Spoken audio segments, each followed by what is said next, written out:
remembering and savoring. This is a two-part exercise that I call time travel for good. People with depression are good at rumination, recalling and chewing over memories that highlight mistakes, regrets, failures, and a sense of isolation. And this is because our current emotional state is intimately tied to our memory retrieval system. So when we're sad, it's like our memories are color coded by emotion, and our brain goes to all of the other sad coded memories and pull them out. The same thing happens when we're angry. We will pull all our angry memories.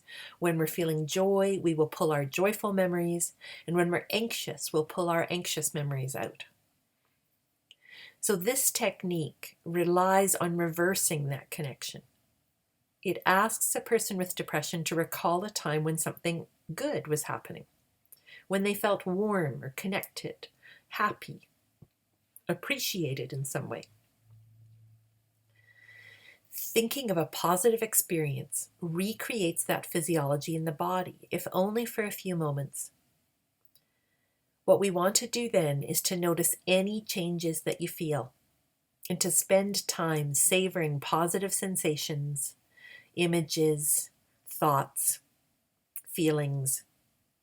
And this allows that underlying platform of relaxation to keep shifting and growing and developing in the body. I often assign this exercise as a homework assignment for my clients because the more practice that you have doing this, the better. We just have a couple more tools that I'd like to recommend. And this one is one of the key pieces of somatic therapy. It involves working with interoception. Interoception is that moment by moment signaling from our internal organs to the brain. We have sensors all over our body that tell us where we are and how we are. We have them in our muscles, on our skin, and we also have them embedded in our internal organs and our gut.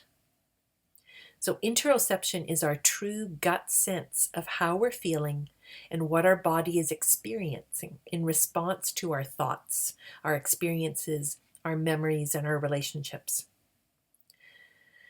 Interoception is a really, really important part of health. I think it's one of the greatest gifts that working somatically gives us. Many health conditions are associated with deficiencies in interoception, including depression, but also anxiety, eating disorders, substance use, fibromyalgia, chronic fatigue syndrome, irritable bowel syndrome, chronic pain, and OCD.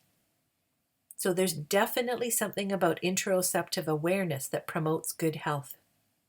Now, the bad news about this is that in people with depression, almost every system in the interoceptive, almost every component of the interoceptive system is not working at full capacity. There's abnormalities in the structure, there's abnormality in the function, the areas where somatic signals are translated into thoughts, that's not working at full strength, at full capacity with depression. And so this is a skill that's going to take a lot of time to learn for somebody with depression. And so we start small. We start with any kind of sensation that might be available. We start with the skin because that's an easier place to tune into than, and how is my liver feeling, or how does my heart feel right now? We might notice what's on the outside of our world. We might look out the window at a tree and then just go, what draws your attention to that tree? What makes it pleasant? Or we might touch different kinds of surfaces in our room. I'm noticing that when I touch the corduroy, that has a certain sensation. When I touch the pillow, that has a certain sensation. And you might think, well, that's going to take forever if we're starting there.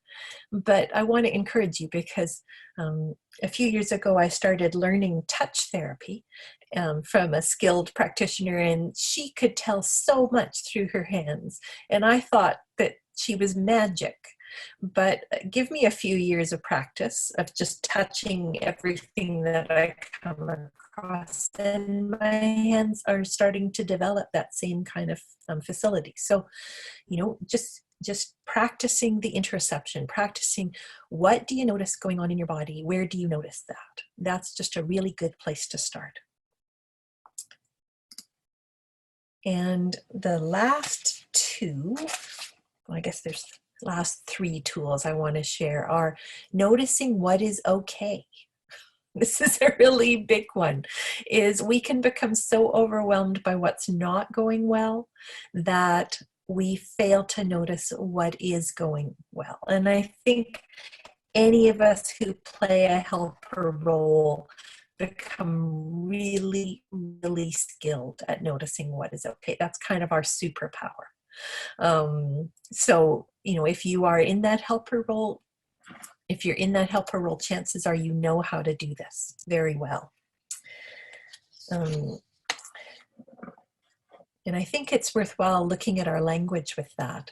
If we ask somebody, what is okay? They might not have an answer.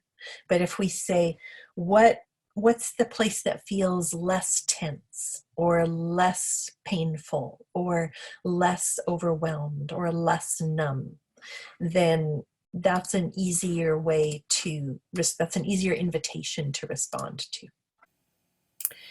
Take a moment to look at this image of a statue.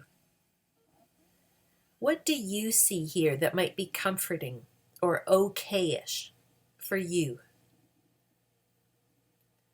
What part of the picture would you consider concentrating on?